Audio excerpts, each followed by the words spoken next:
गुरुदेव, जब पहली बार कोई आश्रम आता है या यूँ कहें कि जब आश्रम में आने के बाद उसकी शुरुआत होती है, तो क्या पद्धति उसको पहले अपनानी चाहिए? जब दरबार आदमी आता है तो उसकी कोशिश पहली ये होती है कि यहाँ पे है क्या और क्या हम वाकई में ठीक हो पाएंगे, जानकारी के लिए उसको रहता है। लेकिन दरबार के जो नियम हैं, जो विधियाँ हैं, वो ये कि आप दरबार आए तो सर्वप्रथम जो अगर आपके अंदर श्रद्धा है दरबार के प्रति, तभी आप आए भी हैं, तो जो अर्जी बंधन होता है सुबह, वो सुबह 9 बजे से शुरू होकर और दोपहर को 2 बजे तक होता रहता है, तो वो करें। उसके बाद अंदर दरबार के अंदर तमाम भक्त रहते ही हैं, आते जाते रहते हैं, रुकते भी हैं सब। तो 2 बजे से 3 बजे के बीच में संकल्प होता है। उसमें संकल्प जो पहली बार आए लोग होते हैं उनका भी होता है, जो अन्य हवन कर चुके हैं, 8 हवन तक कर चुके हैं, यंत्र स्थापना कर चुके हैं, उन सभी का होता है अलग अलग। तो उसमें उनको भाग लेना चाहिए सबसे पहले, और इसके बाद फिर वहाँ बैठना चाहिए थोड़ा सा और ये समझना चाहिए कि यहाँ हो क्या रहा है, चल क्या रहा है, और लोगों से मिलना चाहिए, बात करना चाहिए, भाई आप कब आए, कैसे आए, पहले आप कैसे थे, अब कैसे हैं, ये सब चर्चा उनको करनी चाहिए। उससे क्या होगा कि थोड़ा अंदर अपने एक मजबूती आती है कि हम कहाँ आए। एक तो ये होगा, दूसरा ये होगा वहाँ बैठ के जब वो ईश्वरीय चिकित्सा होती है दरबार में, शिव शक्ति दरबार में, तो ईश्वरीय चिकित्सा देख करके भी आपको समझ में आएगा कि एक्चुअल में यहाँ होता क्या है।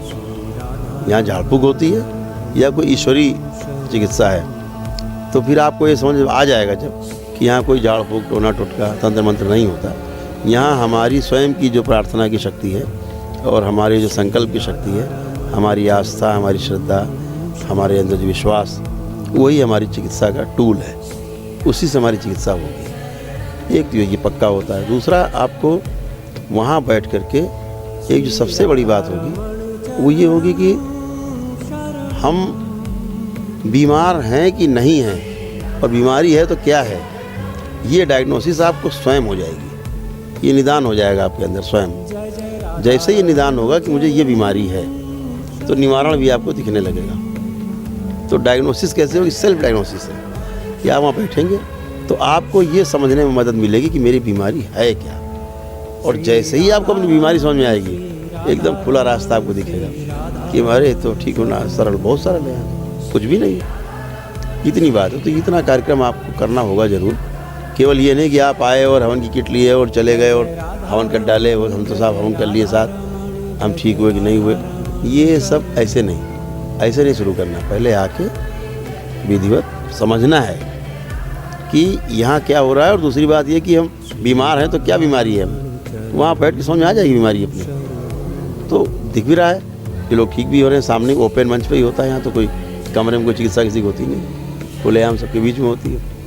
तो वो समझना पहले बहुत आवश्यक है आकर के दरबार में। गुरुदेव, एक चीज़ फिर सेकंड एक ही आता है, हवन के लिए बहुतों लोगों में कन्फ्यूज़न रहता है।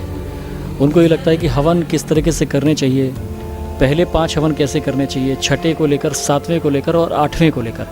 सभी हवनों के बीच में कहीं ना कहीं कन्फ्यूज़न हमेशा रहता है, जबकि इतने डिस्कोर्सेज आपके यूट्यूब चैनल पे पड़े हुए हैं, उसके बाद भी कन्फ्यूज़न है। उसमें थोड़ा सा डिटेल करिए, जो लोग हैं वो कम से कम समझ सकें। देखो, इसको हम बहुत अच्छा समझते हैं। यहाँ आने वाला 100 में से 90 आदमी कंफ्यूज है, क्योंकि यही बीमारी है, यही बीमारी है, ये कंफ्यूजन।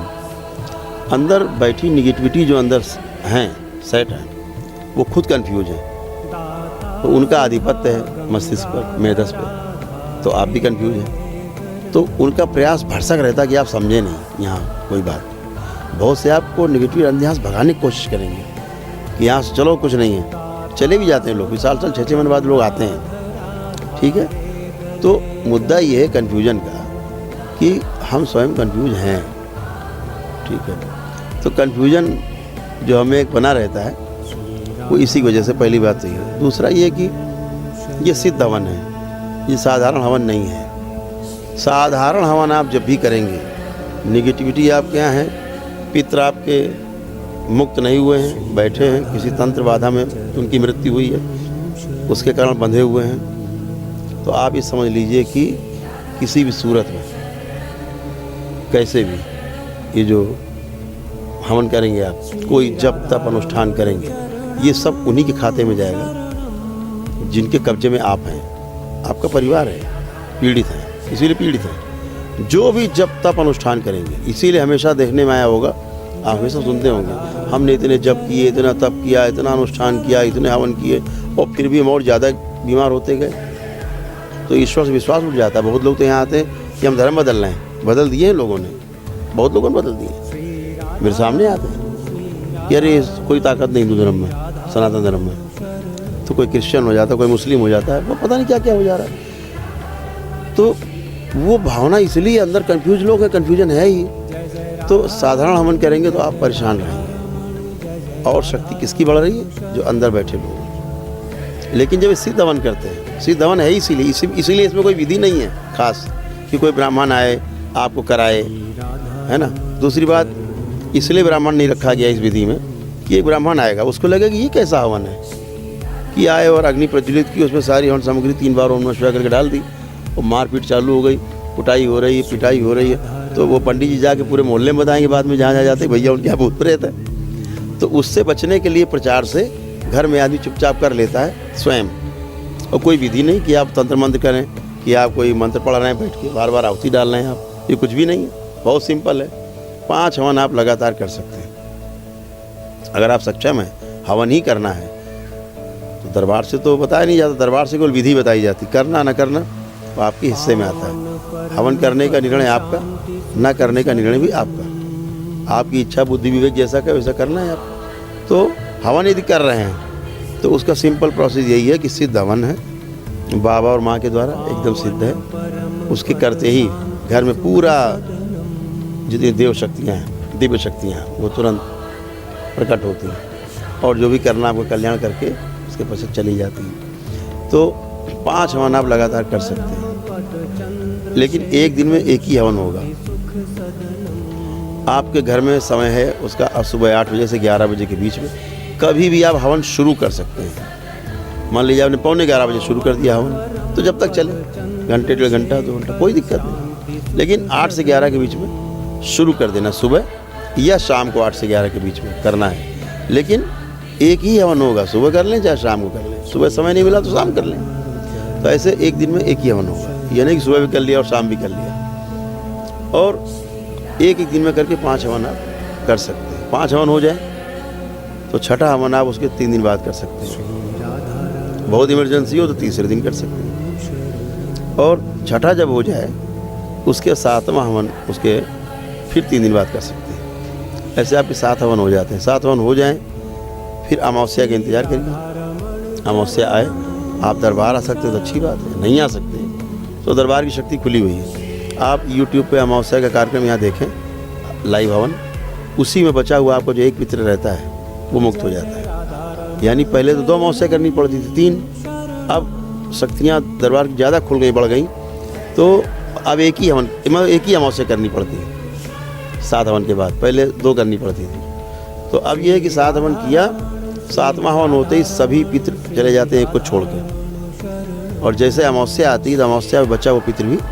मुक्ति पा जाता है। उसके पश्चात केवल असर रह जाते हैं, रेतों के असर रह जाते हैं, जो निगेटिविटी होती है उनके असर रह जाते हैं। तो उन निगेटिविटी के जो असर हैं, जैसे आप 8वां हवन करके यंत्र स्थापना करते हैं और दरबार आके संकल्प लेते हैं, पूरा का पूरा असर समाप्त हो जाता है। और तंत्र भी कटते हैं जो खतरनाक तंत्र हैं, जो पीढ़ियों से चले आ रहे हैं। कई लोग ऐसे पूर्वज होते हैं लोगों के, जिनकी मृत्यु तंत्र में ही होती, तंत्र के कारण ही होती, तंत्र मंत्र में, तो वो उस तंत्र में बंधे रहते हैं। ये नियम है, छूटने का उपाय नहीं है। जो भगवान श्री कृष्ण कहते हैं ना, अध्याय 9 श्लोक 25 में श्रीमद् भगवद गीता में, तो वही सही है कि बंधे रहते हैं उन्हीं के साथ। तो वो जब बंध गए तो उनकी मुक्ति कब होगी? जब 8वां हवन के यंत्र स्थापित हो जाएगा, जब संकल्प लेने आते हैं, असर सब हट जाएंगे, उसके बाद वो तंत्र खुलता है जिसमें पितृ बंधा रहता है।